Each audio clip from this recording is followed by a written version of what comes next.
बंटी ते मोला ऐसे कोई तरीका बता कि मैं 120 रुपए में पूरा दुबई घूम के आ जाऊँ। ये पैसा ले रुक 5 मिनट, आज चल दुबई पक्का घुमाऊंगा। अबे कहाँ लेकिन बे? अरे रुकना 5 मिनट, रुकना यार। अरे चुप तो ले।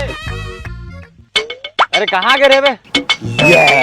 अरे ये का है? चल दुबई घूमना है ना? हाँ चला। लेकिन कहाँ? अरे बता तो सही। अबे ते करत कहाँ से मुझे समझ नहीं आते। अबे सवाल जवाब मत कर, चुपचाप पी। अरे ये सब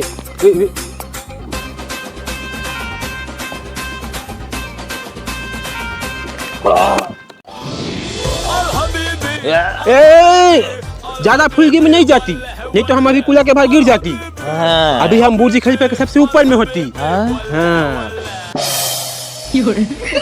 ए हबीबी, दुबई शहर एकदम मस्त होती। वो पीला पीला क्या होती? वो रेगिस्तान होती है बेबी। वल्ल हबीबी, फिर तो वहाँ हम अपना छेरी चराने लाती। और वो नीला नीला क्या होती? वो समंदर होती। समंदर होती? हाँ। चलो फिर वहाँ हम गरी खेलती और यहाँ बड़ बड़ चिंगरी मछली पकड़ती। हबीबी, हम यहाँ एक दारू भट्टी भी खोलती।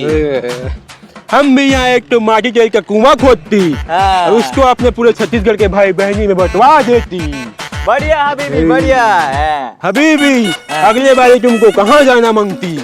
अगली बार हमको पड़वा लोग के देश जाना मांगती। चलो हम तुमको लेके जाती। चलो। अपने ऊँट में बैठा के लेके जाती। चलो हबीबी।